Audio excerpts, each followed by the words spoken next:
Are there any questions you want to put forward?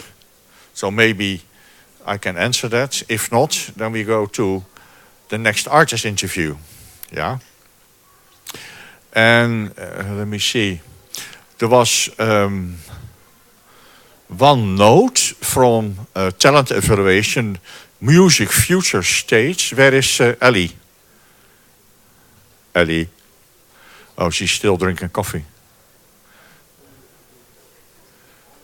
Have a look. Get her here.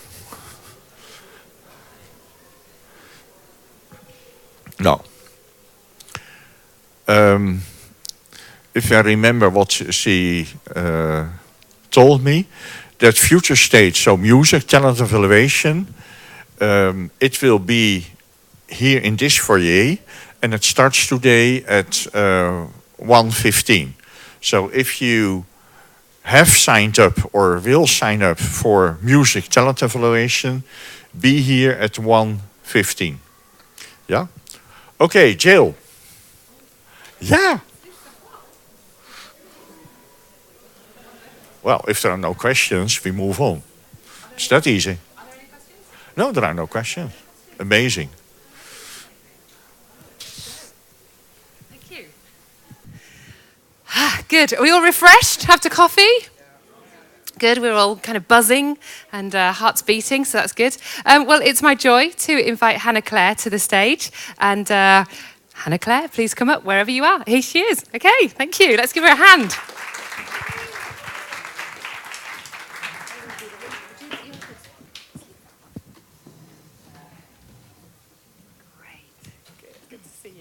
Thank you very much for coming up today and for being flexible, because I know you were really scheduled before coffee, so thank you for that. And as we were on the kind of a whole theme of names, not that I can't pronounce your name, Hannah Claire is nice and easy, but you're thinking of a name change or a redirection with your name. Do you want to just tell us what you're thinking there?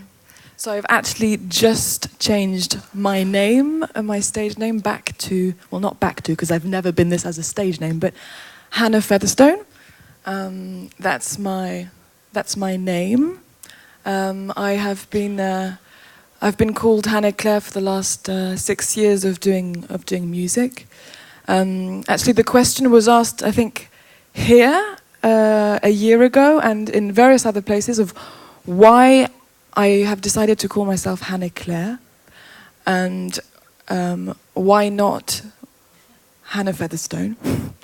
And I've always given valid explanations and explanations that for me at the time were good. At the time it was good for me to be called Hannah Claire, but over the years it's been apparent that strategically, from a marketing perspective, and also from a personal perspective, it was important for me to switch back to Hannah Featherstone. Although I live in France and I'm called Anna Featherstone, I thought, never mind, I'm going to be Featherstone if I'm Featherstone. But I'm actually releasing an album which is all about the power of words and the power of names, and for me, having my name as being myself was important. There you go. So Hannah Featherstone. Okay, thank you very much. It was good to always know a story behind a name, and they always are very interesting. Well, thank you. And you're definitely one of our younger artists up here. And like you said, you've alluded to the fact that you're the singer and songwriter. And so journey to date, your creative journey to date, what's that actually looked like? Because when did you begin your actual vocal work, and how have you seen it develop to this point? Well, I started very young, coming from a musical family, as you might have heard yesterday. And I started with piano, actually. I studied classical piano for quite a few years. And then when I was 18, I went to university and decided to rebel against the will or the internal boiling up of music inside me, and say, I don't want pursue music, and but I think my parents bought me a keyboard, and so I started to compose during that time, quite in my own room, Yes. at university, and I think it was overheard what I was doing. So, and then I got encouraged by a few friends and family to actually maybe put it out, and the fear of being a musician was replaced by the will to share, maybe the uniqueness, because I think we're all unique. There will always be people who are different, but no one is the same as you. So.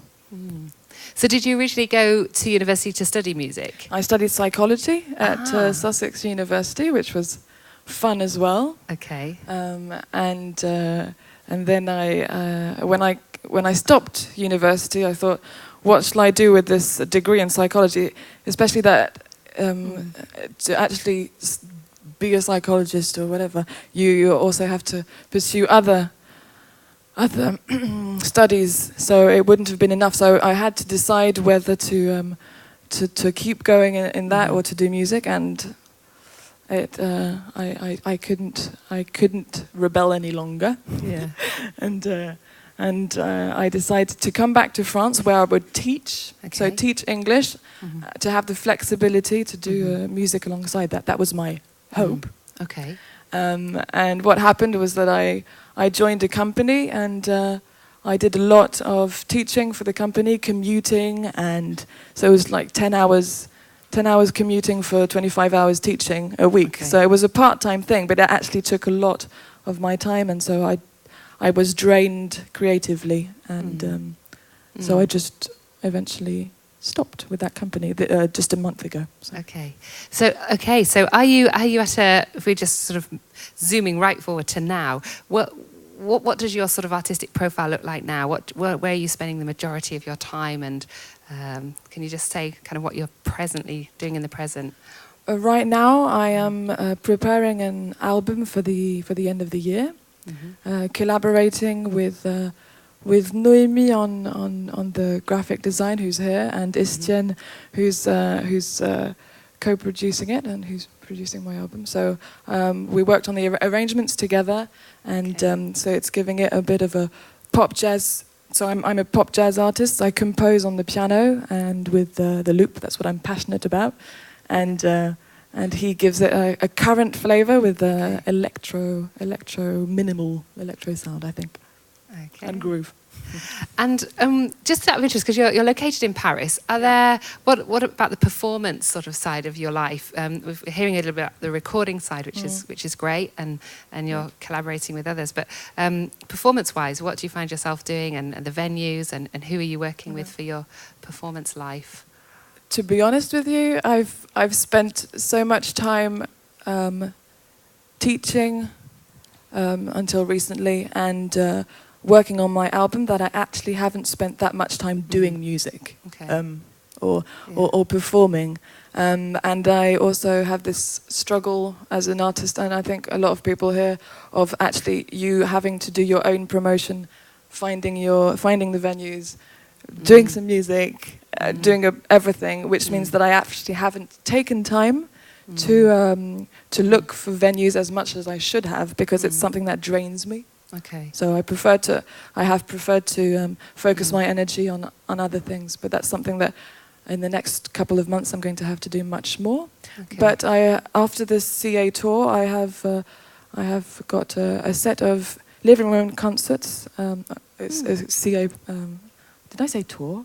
CA seminar. I have a set of living room concerts in Holland, Germany, and Belgium. Okay. And a few more concerts in Paris when I get back. So I do actually have concerts coming up.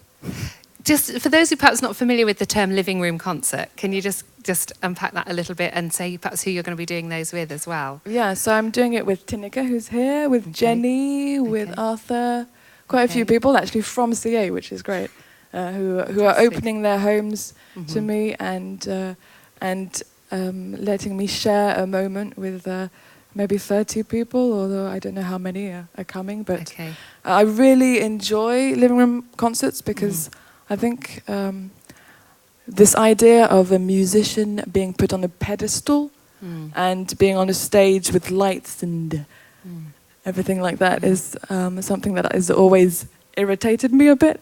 And actually being in contact, direct contact with people and having an interaction with people is something that I enjoy. So I find living room concerts to be a good place for that for me. And does that give you an opportunity to share your story a little bit more? Or yeah, I'm not much of a talker, although I'm having to talk right now. So I prefer to talk through the music. But I think in my texts, I try to be as honest as possible and share a bit of myself, Okay. And what's really inspired you, do you think, most in your songwriting? What sort of points of inspiration for you? Oh, it was interesting to hear Klaus André talking about doubts, because I think I've always seen myself as a feeble Christian, maybe, or a but I don't see why I should call myself feeble Christian. I'm just a Christian who thinks a lot and doubts, and I have noticed that over the years that actually being vocal about my doubts can be helpful, and that's the only thing I can do. So often frustrations or seeing things that aren't quite right and thinking that is not right. I wanna talk about that situation in my songs. Is a big part of what you're doing. That's great. Okay, thank you. And challenges along the way. So for people who sort of find themselves a similar situation, I mean, I hope you don't mind me saying you're just hitting your 30s, so that decade of your life, coming into another season. But challenges along the way for you so far that you've seen sort of really since, your 20s when you got going. What have been the challenges for you? I think I've noticed that you can't. Well, this is from my perspective. You can't only be a singer or only be a musician or only be talented or whatever these days. You also have to learn the basic skills of everything that surrounds what an artist should do. So, for example, how to develop your career, how to find venues, how to promote yourself. I've learned that having a brand and having all of these things is something I've needed to learn, although it's not at all me to be a business person. But learning also my strengths, as I think Peter was saying, or someone was saying, Nikos, that sometimes when you think about yourself, you don't necessarily see the different parts of your strengths. You see yourself as a big picture, but you don't see what the elements of your capacities are, and also seeing your limits and knowing whether you want to work on your limits or whether you want, for example, if you're not very good at social media, do you want to work on that so you're better and you do it yourself, or do you delegate to other people? So that's trying to factually see myself. Does that make any sense? Yeah, it does. It does, totally. And some takeaway pieces of advice as well. I mean, you talked about your challenges, and there have been some joys in there. But anything that you would just, say to people, who again in a similar situation to you, what a piece of advice that you would have? I would say surround yourself if you can. Surround yourself with people you trust, and surround. I know it's easy to say sometimes because you don't necessarily have people around you that are like-minded, but I've noticed on my side that has been the case, that I have been to, for example, in Paris to forums about how to do things I can't do, so that I can learn how to do it, and meet people, just randomly meet people. I've always thought networking was a scary thing, like, hey, my name is Hannah, take my card. But that's actually not how it works. I think meeting people and having genuine conversations is the way of doing it, and also learning to work with different art forms with different people. There's quite a big community of young Christian artists in France who want to shake things up a bit, and as I was saying, the people I'm working with, well, all three over there, we are. And also these two. We're thinking of collaborating on projects together and wrapping our minds around what can be done to create relevant and good art as Christians in Paris. Wonderful, thank you. Does anyone have any questions for Hannah Featherstone? Yes. Hannah Featherstone, any questions? Oh yes, I have one at the back, okay. Thank you. I'm sorry if I did not catch this point of your introduction. I am curious about how did you find this way of singing? I mean this improvisation and accompanying, or how do you call that? How did I find my own voice? Is that all my own style? Yes, because singing is not that. When I'm thinking about singing in the classical sense, you know, how did you meet this kind of this art of singing? Well, when I was young, I spent quite a bit of time around gospel singers, and I wanted to be black, and I wanted to have a black gospel voice, and I obviously failed to do that. But I think that was quite a big inspiration for me, and also actually trying out different styles. I've always loved playing around with my voice. I've always seen the limitations of my voice, and trying to find ways of going around them, bending around my voice, and that is, I think, how I've managed to develop it. And also at CA, it was really encouraging a few years back when Sarah Kaiser was here, and she was doing a workshop and on improvisation. And just 1 year, she just said to me, "Why don't you stand on stage and improvise? Do free improvisations with Torsten and other professionals." And I was like, "What is she asking me to do?" And it was actually really encouraging to think that I could maybe manage that. Thank you. Any other questions for Hannah at this point? Yes, Lee. Yeah. Hannah, I remember last year you were there after with the bar. Of course, we were standing there together with Numi and different people. And I remember that you say, and I was very touched about that. And maybe it's good advice to give that also to young artists, that you also sometimes go to together to concerts where some Christians saying, "Oh, why are you going there? I don't go to there." And I think I was touched to that. It's also good as a young artist to go to play a Christian artist, or give it a name, to go to sometimes places where maybe you never go, or see movies where some Christian churches say, "Oh, no, you can do that." Is that an advice you also can do, that you do see that the world has more? I would say it's important when you choose to put yourself in a context where you're exposed to things that are maybe not Christianly. Analyze whether they're healthy for you or not before you do it, maybe. But I think it's. I think if you're stable, or if you attach yourself to God, why should you be afraid of things that are that are not what you would naturally go to? I think it's. I don't see the world as binary. So I like to speak to people who are not Christians or blah, blah, blah, and see them as equals, and then from then on. And artistic projects as being equal to mine, different but equal, and even if I don't agree, and I'm sure of what I believe in. That's really helpful. Thank you for that question, Ria, as well. Wow, thank you very much, Hannah. Some really great pieces of advice. Really good to hear your story, Hannah Featherstone. Thanks. Oh, can you have the mic? Thank you.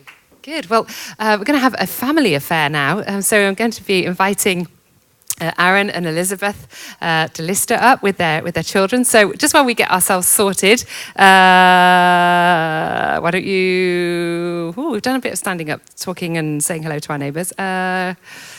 maybe just say one thing that you've been inspired about or challenged about this morning to the person next to you while we get ourselves organised. Okay, if you'd like to just come up and we'll sort ourselves out a minute.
Okay, so a family affair.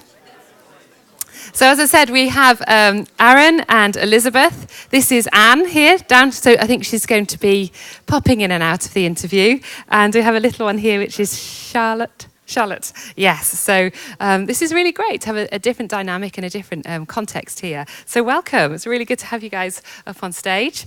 From the Netherlands. Yes, that's right, yes. You've got some exciting things going on in your life. But before we get to that, can you just both say what your sort of artistic disciplines are and what it is you do?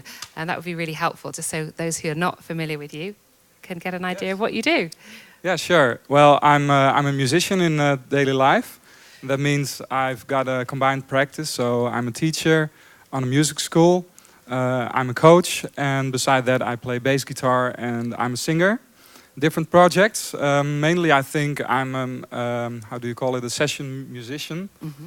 So yes. That means a lot of different projects, a lot of well, things where I'm not really on the front of the stage, but mostly on the back.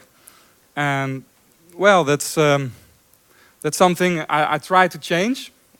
But I don't have the time for right now, but that's something we're going to explain later. Yeah, okay. And Elizabeth?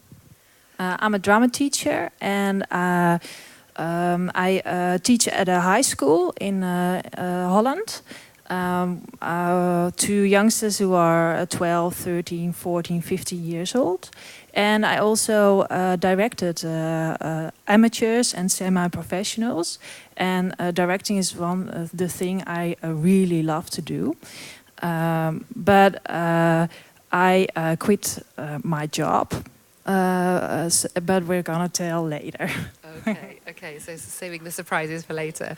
Good, and can you just say how you met? Because obviously you're working together in partnership. So it'd be really good just to know how you met and how you actually became what you are at the moment. So. Yeah, you really wanted to know that. Yeah. Well, the thing is, when we were both studying, I was doing conservatory and Elizabeth was doing the drama teacher, how do you say it? University. We were both tricked in she directing and me singing and playing in a musical by some of our friends. So we really didn't want to do that, but it was actually a bit of a fun time, and that's where we met afterward. Okay. And, so we became a couple. And the funny thing to tell about that is I've been raised as a Christian by my parents, but Elizabeth wasn't really. And when we met, she turned her life to Jesus somewhere on the way, and things happened very fast. She went to South Africa after half a year, and half a year later I went to South Africa as well to join her for a few weeks, and I asked her to marry her there. So after probably something more than a year, we already were married. Okay, That's great. And travel seems to be a bit of a theme of your life now, doesn't it? Because you are about to embark on quite a major life change. So could you tell everyone what it is, the project now that you're embarking on and where you are going to be going to? Yes. Yeah. You want to tell something about it? Yeah. Right now we are selling everything in our house, and we hire a house. And then in October we're going to travel, and our goal is to travel for life. So we want to be independent and make our money on the way. While traveling and being as inspired. And the first country we go to is Thailand. And after that, we're going back to Holland. And also want to go to South America. Okay, Yeah. okay. And you're trying to sort of set up a kind of an online business, is that right? Yeah, can you just explain that concept a little bit more and what you're hoping for with that? Yes. Well, the inspiration for our online business started probably a year ago. I went to Chile by myself for a few weeks just to wander around and think for myself what to do with my life, because we discovered that my way living as a musician is not at all what I like. And also for my wife, though doing what she was educated for, wasn't really fulfilled by what she was doing. And the inspiration when I was traveling, just I booked a few days, and for the rest it was a big surprise. And I went on through the country. It's quite long, so I just saw a small part of it. But the thing was, I had a surprise on every corner of the street. I was meeting new people just for a short time, but had really good and deep conversations there. And that was the moment where the idea started to have a company which is driven by surprises. So that's our website, onebigsurprise.com. And it was still available. That was the first big surprise. And we're still in the developing stage of our new business together. But what we really like to do is to inspire and help creative people, in the broad sense of the word, to have a healthy business and a healthy lifestyle.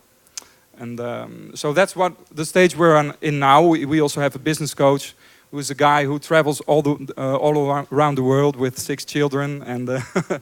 so that's our inspiration as well. Okay. And, Okay.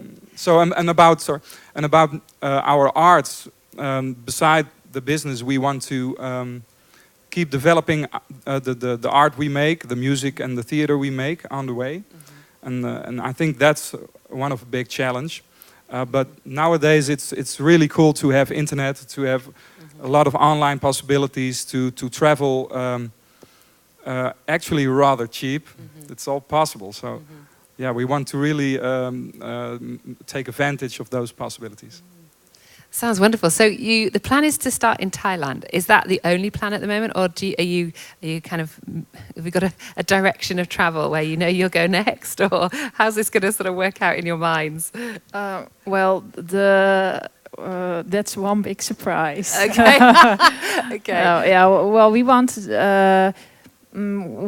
go to Thailand and then maybe Malaysia, Indonesia, Okay. over there. Yeah. Okay. Yeah. That's wonderful. And what we also want to do is to visit the artists over there. Okay. Look what it is like. How can we be inspired there? their work things like and their that. lives. Yeah. Okay. So essentially, you've identified a need that people need. They need bigsurprise.com in the sense that they need a place where they can land and receive further advice and consultation. Is that really what you're offering, or are you offering more? Have I understood that correctly? Yeah. Well, that's what we're doing right now. We have a blogging website. Okay. And that's what we do. We want to inspire people, and we want to tell the things we know and we already learned in the process. And this year we're going to take the time to develop it further. So, but what we find out is that nowadays knowledge is selling. Is actually you're able to sell what you learn on the way. And so our way of life, the plans that we have, the fact that we want to travel is already a selling point. So there are different pillars in what we want to do. And can you see that there would be, so there may be a bit of a consultation side of it? Yes. There may be some, would there be online training on your website in any way? Or you'd put people in touch with trainers? How, are there other kind of categories and sections that you see? Just trying to flesh out the concept that you've got if you're able to at this stage. But well, I think the first ideas we have with our business is that we're going to offer online programs. So it's going to be a program we make in Advantage, and we want to combine that with weekly or monthly Q&A sessions for groups. So that's all going to be online, and people are able to call in, and we have like a conference call from the place where we are with people all over the world. Oh, fantastic! Fantastic. It is a little bit like coaching, telling about what we experienced in life, but it's also about health and building up a good routine and what to eat or what not to eat. That is also a great passion of ours. So sort of healthy lifestyle and how to move forward in that sort of holistic approach. Okay. And that's really exciting. And I'm sure there'll be people who have questions for you in a minute. But have you encountered challenges already? I know it's in its early stages, but have there been challenges just in kind of driving forward with this idea, and also with the whole concept of, leaving your home and heading off out to a new location? What are the challenges you've already encountered?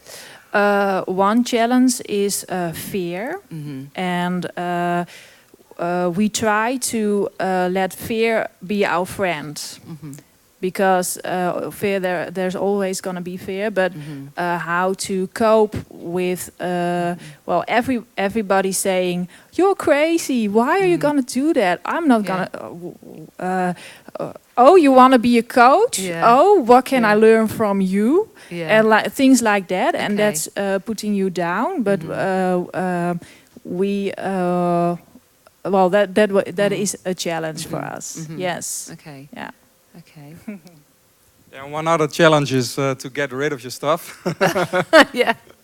Travel lightly. Exactly. And we gathered a lot of stuff during our 12-year marriage. So and actually I built my home studio 2 years ago. So I had a beautiful room upstairs with all the stuff you need to record properly. But now I had to sell it all again. Oh, you couldn't rent it out? No, well, then you still are the owner of it. Yes, so I wanted to really get rid of it, and it's a liberation to lose a lot of your stuff and to have just the things you need along the road. It's for us. It's going to be mainly photographic and audio equipment. That's the most expensive part, and probably two T-shirts or something, and a swimming trousers. So keep life very simple for now. That's good. Well, I'll pause our interview here because there may be questions already that are coming up. People are already kind of intrigued by this project, and so I'm going to hand over to you guys. Are there any questions from the floor about this new venture? Okay, Alison's got a question.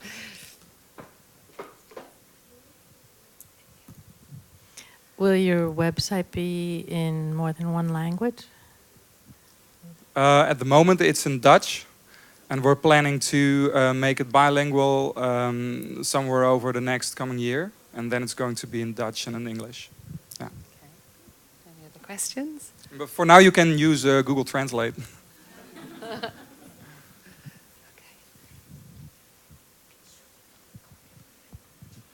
Bonjour.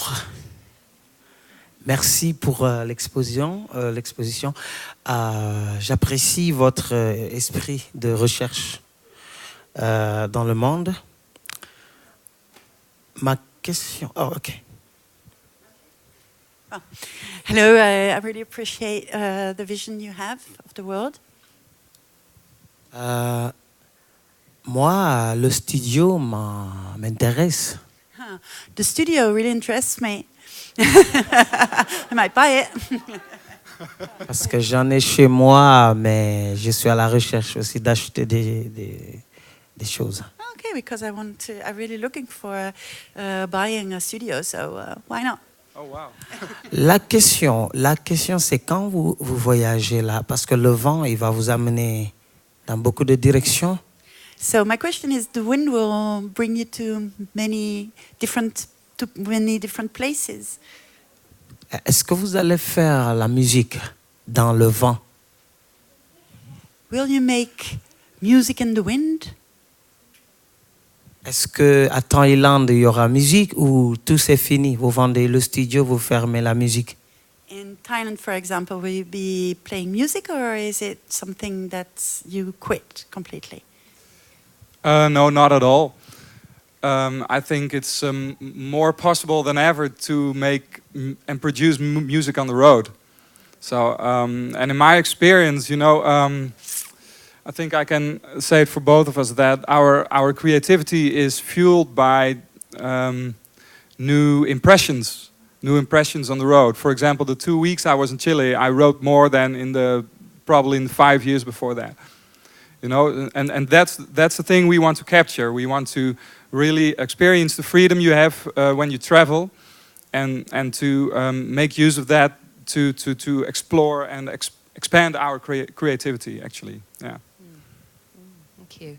Any other questions? Yeah. Oh yeah, and about the studio, well, it's almost sold. Everything. Got a few things left. Okay, so hi, I'm Katharina again from Germany.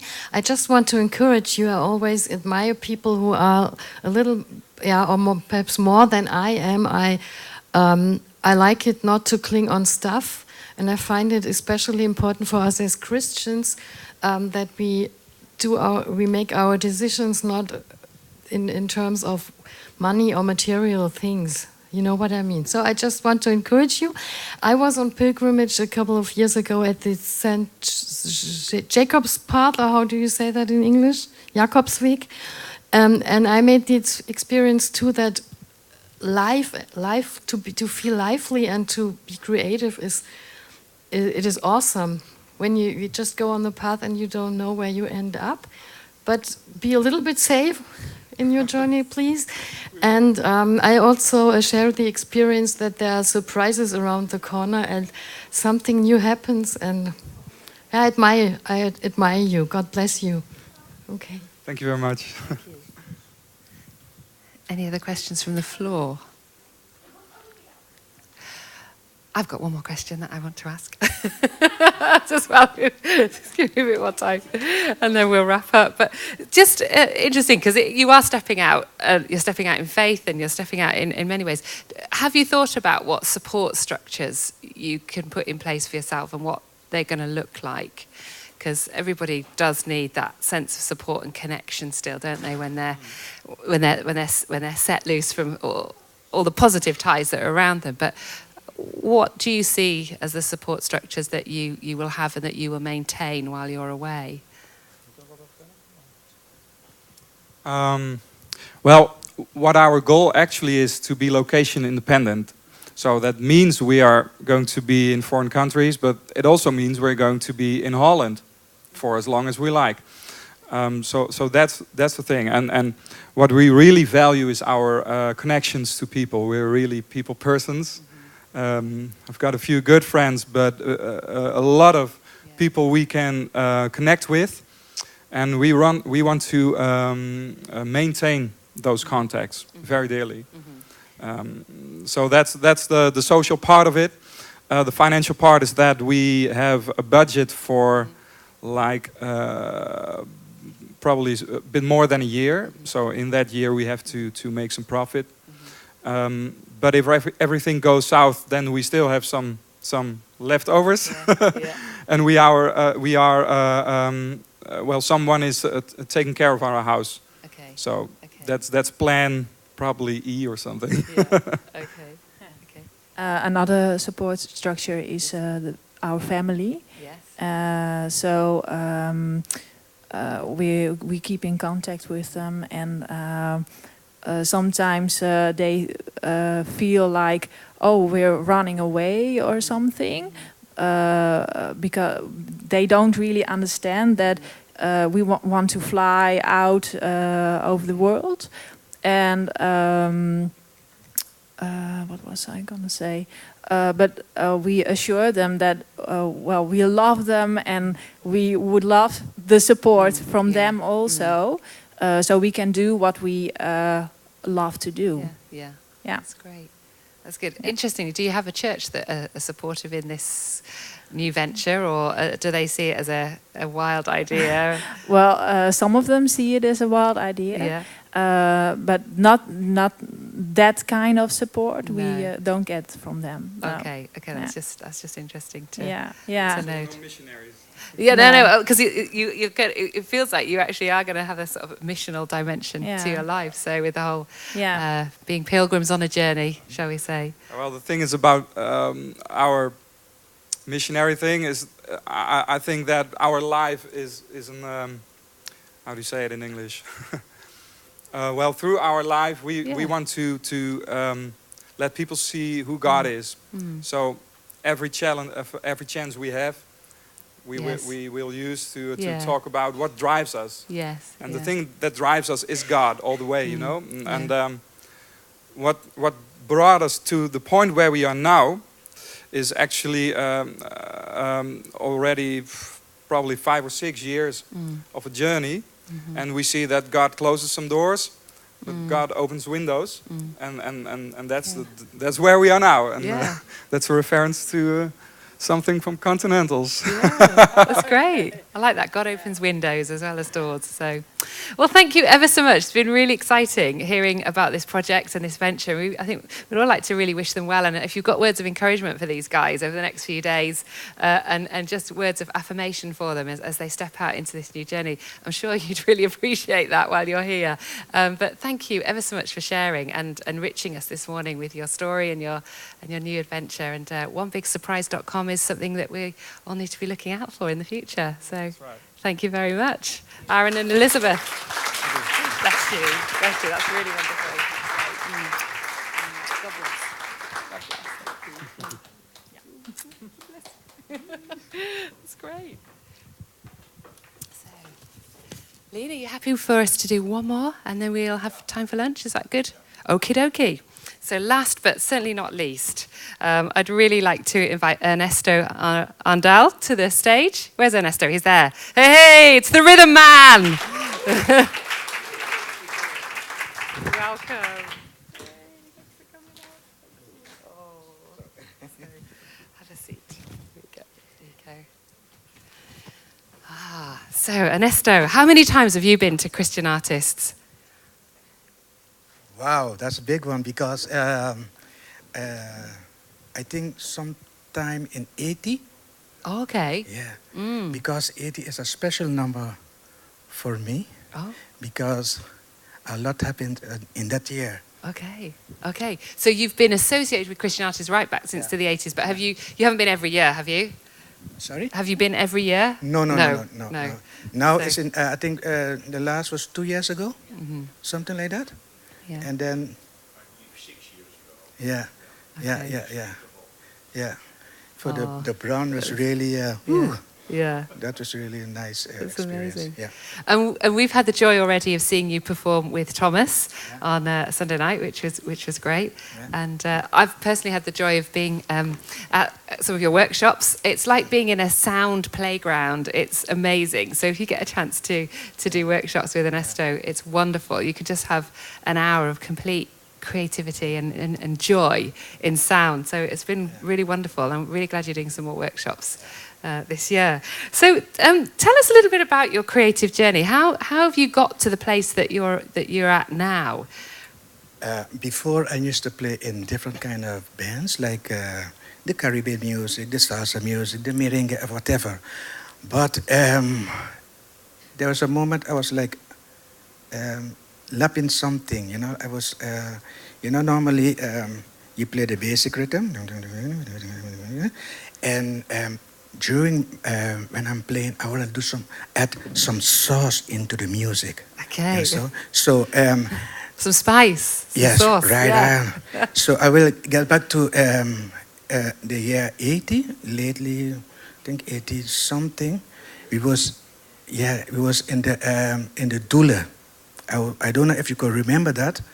We was in the Doele in Rotterdam, the Netherlands, Okay. and they asked me between two stages, can you play a bridge? You know, so Okay. there's a group, you finish play, and they have to change up. Okay. So they asked me to play, do something, and then in the meantime they fix up for Yes. the next group. Okay, so like a transition point. Right, Yeah. right. So I start playing, certain things with songs, and I was really surprised because I say, wow, so you could tell story with your music. Yes. And then I start really working on that to make, projects with songs. Okay. And my wife, she start helping me to, to build it out, And so it started really in Rotterdam. Yeah. and then I start playing with songs, telling story with songs, right? So you can make songs with. No, let me put it like that. This couple of nights, 2 nights we had, something, 2-3 nights. There's a lot of things was happening, and I was just enjoying it. For instance, last night we had Thurston with Jan Willem and Matthijs, and Thurston was playing this contrabass. And for me, with music, I always seen moments. So he was playing the cello, I say contrabass, but cello, and it was like a train was passing by, and then Jan Willem and Matthijs on the drum, and Okay. like the tracks always change, because they have, sometimes bands, so it always make it. So I was really enjoying that. I said, wow. So I see not only the music, but I see like a heavy train is passing through, and everyone have to clear the road because of the rails, because the train is coming, understand? And he was climbing. So I was seeing, like this sort of story. And there was a next thing. There was a sometime, I think yesterday or so, there was someone was explaining about the stone. Do you remember with it? Oh, Marta. Yeah. Yeah. And then something was happening with the computer because sometimes you go too fast and forward, and so. But there was little things I was enjoying. Okay. For me, it was like a, So it was like a, So I was just enjoying that. Yeah. And now there is something, but I would like to ask Sergey, if I could just say, could just touch the screen. If I could touch it, yeah, okay, yeah, yeah. The song, oh, beautiful. No, because no. We are laughing, but what is happening now? The whole time the scream was going down, was going up, and I was only seeing songs, And then afterward, they removed the screen on the, and they roll it away. So I was, on that side enjoying the song. Okay. It was for me so important, and I was just wow. I like to see what kind of song it is because it's perfect, really. But bend it in, bend it out, and then toss it. And then also last night, someone was going to move the screen and say, no, something is coming again. So hold on. So all of them little things, I enjoy a lot. Not only the music, because there's a lot of nice music, I enjoy really, but then also the strange part, what is happening around. Yeah. So we could be talking right now, and my mind is just enjoying also the song in the hall because and it is crazy because normally I can't really talk normal. I always have to talk in music. Yeah. And the song, these songs, all of the little songs is very rich for me. Yeah. Understand? Okay. Yeah. Okay. So sound stories, sound pictures, sound transitions, all these sort of elements of sound you're alive to, which is really exciting.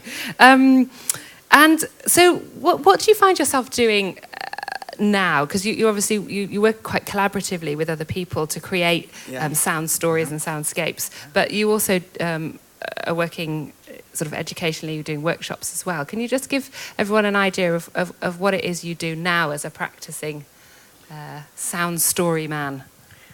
And special for the this young couple traveling. Oh boy, I'm so happy to hear certain things like that, because also we have a like a jeep, and I also would like to do that around Europe. Okay. And it was lately in the Baltic states. Oh yeah, sorry. We was there around, and I was just traveling and connecting with musicians and playing music together. Sorry, what was the question? So what are you actually doing now? What projects are you doing? Are you doing workshops? Are you recording? Are you creating a piece at the moment? Okay. Okay, again, so this evening, this couple of days, I had a lot of ideas to make new projects. What was happening also on the stage. Okay. That is one. And,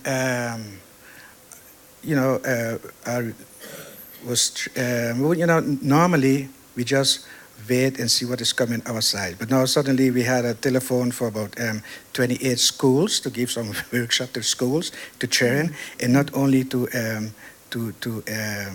the workshop what I'm doing is lead them feel the love to build something, handle with care. Okay. You could, like say, for instance, we're going to do something. Right? This is say for instance, this is snow on the ground. You can see it? Okay. Yeah. We also could make songs from dry leaves. Now, what you like to hear? The snow of the dry leaves? The snow. The snow. Okay, snow, you get pop and pop. So you're not hearing anything, but you have to go into it and hear songs, right? So I can, you could like say, pop, pop, pop, pop, pop, but I have to be feeling the snow. So you feel the snow by making the step, and then you could also like go on, carry on, but please feel the life of the snow. And also it's a little cold, because it's snow, right? Okay. You can follow me so far? Yes. Okay. Yeah. So them small things, and sometimes I only see on the stage is one big party going on, because I've seen a lot of things, and my mind is really quite busy, because I hear songs, and I hear also some little songs, and a little child is crying and crying, and all them little things I'm enjoying, because I seen songs and I seen something wonderful. Okay. Wow.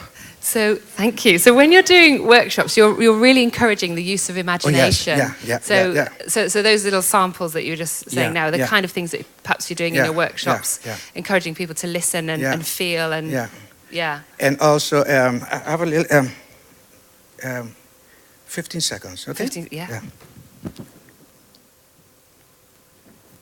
Okay.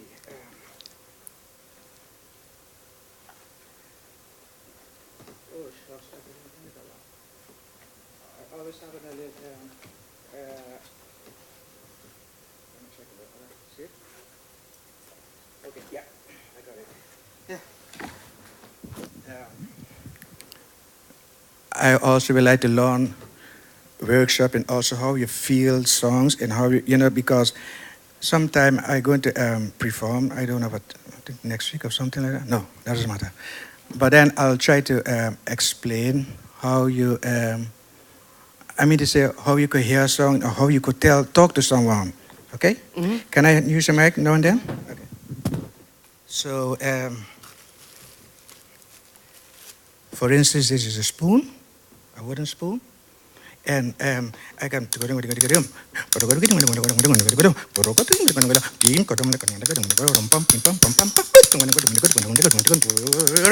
So okay.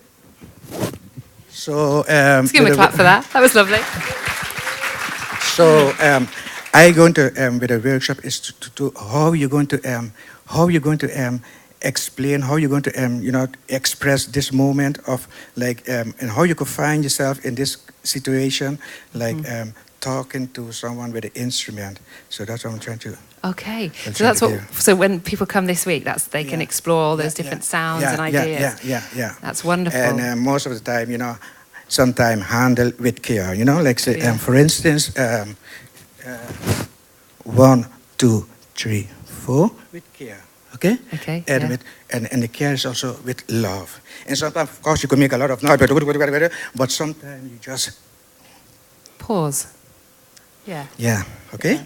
That's great. Okay, you're such a lively man. You're full of it, and it's amazing. Can I just clarify for people, because you're doing workshops here, but you do workshops in the Netherlands, but also in the Caribbean. Yes. Yeah. And so, just perhaps one thing that might be helpful for people to know: the kind of children that you're working with in the Caribbean. How do you feel that your workshops are helping them? We was also invited this year of next year for the workshop in the library, and all the schools will get together. And I know, because we've been here many years, many children, young youths from different kind of school are very going to the wrong side and violent and knives and all of them things, and then suddenly others come and try to share my love with the instrument, and most of them was very surprised, because I hear many times this sort of songs in the CD of the music, and now I see, oh boy, they're looking like that. I never know that thing was looking like that, So I'm just there sharing all my songs, and sometimes very crazy songs, very strange songs, sharing that with them, and try to show them the nice part of life in music, and not always the negative side, to go and you have so much money and do this and start doing terrible things. So the goal with the workshop with the school is, believe it, I would like to go to visit all the schools, but every time it's a little few, and to share them. And because St. Martin, there is a little, I'm from Aruba, my father's from St. Martin, so I have some kind of connection with St. Martin. And from 89, I've been traveling to St. Martin the last year for about 2, 3, 4 months, for a long time, to share my gift of, to them, in a very special way. Sit and leave them be themselves, and then we make the next step. Okay, now we're going to, and also let them touch the instrument, and enjoy for boy. And you see them checking the instrument, boy, this is nice. I never know that this thing could make this so nice song, And so I would like to do that. And again, I'll just would like to be traveling with the truck full of instrument and sharing my things to everyone, because I think everyone, I like to share it, because there's a moment, it's okay. I mean, there are a lot of nice things, believe it, but this is also for me very important to go and share this to them. You understand? And sometimes your instrument, you could how you call it? We call it arm. You could just hold it and it's your little. You're like, not like a child, but it's so special. Taking care of something. Right. And so, okay. That's good. That's really, really helpful. So really good to see how that you're encouraging others through your workshops, and actually, meeting a social need and channeling young people positively in that context. Well, I'm afraid we've run out of time, Ernesto, but it's been a joy just having you here on stage and seeing your enthusiasm for sound and life. And again, if people would like to talk further with you, I hope you'll make yourself available for questions. No problem. Can I encourage you to the sound playground that will be if you go to one of Ernesto's workshops? And I'd like to say thank you very much. Thank you. Thank you. Ernesto. Hello. Bless you. Thank you. Thank you.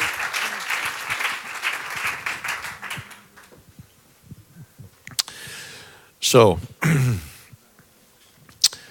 once again, about the future stage, don't forget it.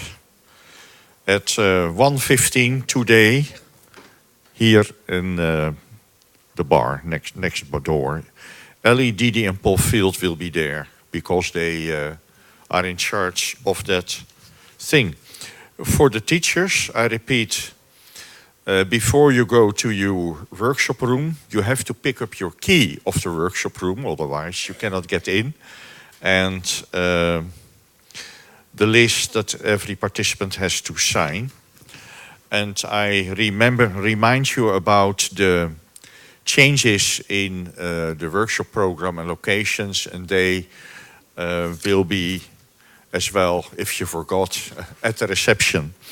And then 2 of our great friends will unfortunately leave, our dear friends from Poland, and I'd like to have them here because they are very important to us.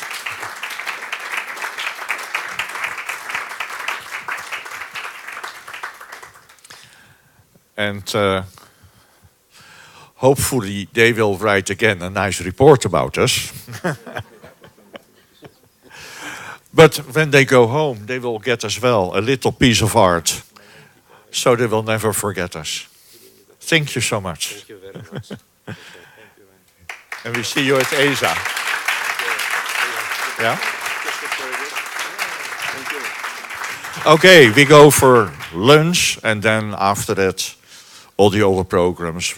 We have an organ concerto, we have workshops, and tonight at 7:30.